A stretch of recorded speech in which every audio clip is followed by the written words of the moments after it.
Lorsque l'on discute avec des clients, on est souvent confronté au problème que ces derniers veulent vous imposer des solutions.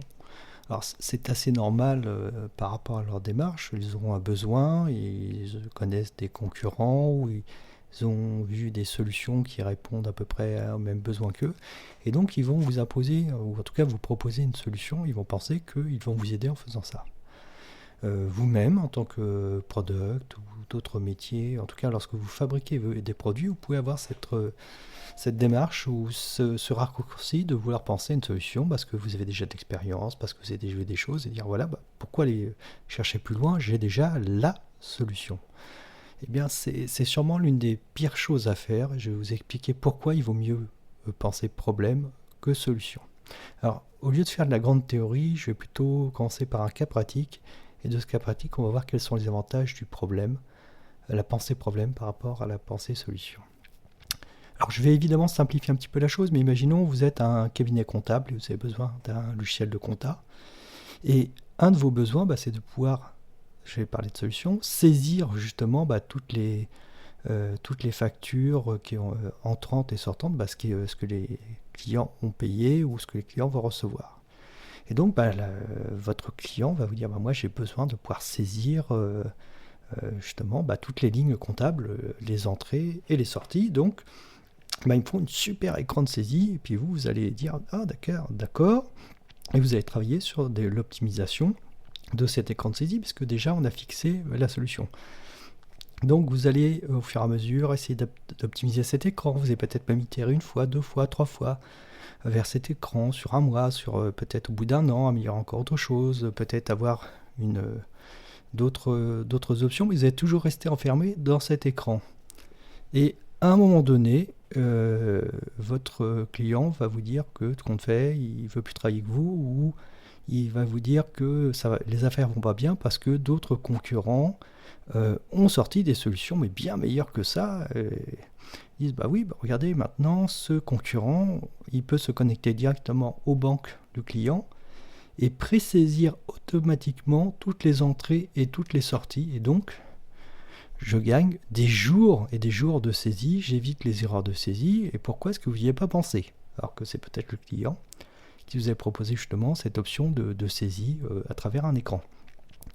Si on remonte au problème entre la saisie à travers un écran et l'automatisation bancaire des entrées et sorties permettant de nourrir le logiciel comptable, on voit qu'on est au même problème.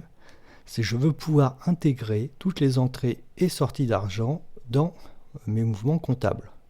Donc si on a bien remonté au terme du problème, l'avantage, c'est que déjà, dans un environnement donné, à un moment donné, par exemple ici en 2023, on va chercher quelle est la meilleure solution par rapport à vos clients pour pouvoir répondre à ce problème.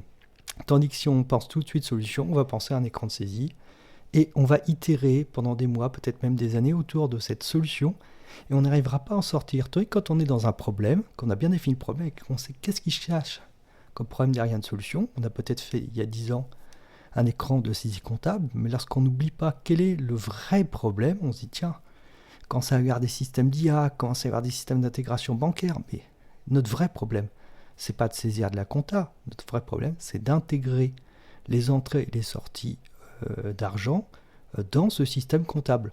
Et bien d'un seul coup, peut-être qu'on peut utiliser l'intégration bancaire, voire peut-être améliorer avec de l'IA et pouvoir déjà pré-saisir tous ces systèmes et faire gagner un temps fou à nos comptables. Donc on va vraiment arriver à vraiment mieux répondre dans le temps et non rester figé. Et si on va même un petit peu plus loin que le problème et la solution, c'est quelle est la mission de l'entreprise. Si on est toujours dans notre but, c'est de faire quelque chose et on reste très très figé, plutôt de dire quelle est la vraie mission qui se cache derrière, et à un moment on va se faire écraser parce qu'on ne va pas évoluer. Kodak n'avait pas compris que sa mission c'était de pouvoir proposer des images, mais pas forcément de la pellicule. Et c'est quand même Kodak qui était l'inventeur de la photo numérique, mais on a vu l'échec. Ils ont décidé que c'était pas eux leur but, leur raison de vivre, c'était de vendre de la pellicule. Ils pensaient que les gens allaient acheter de la pellicule et faire développer des photos. Netflix, à l'opposé, sa mission, c'est vraiment de divertir les gens à travers des écrans. On va dire ça à peu près. Et bien, c'est ce qui a fait qu'ils sont passés de la location forfaitaire de cassettes et de DVD par la poste aux géants de l'Internet et peut-être plus tard encore à autre chose. Parce que à chaque fois, ils ramènent toujours à la mission de l'entreprise et non à la solution actuelle qu'ils proposent.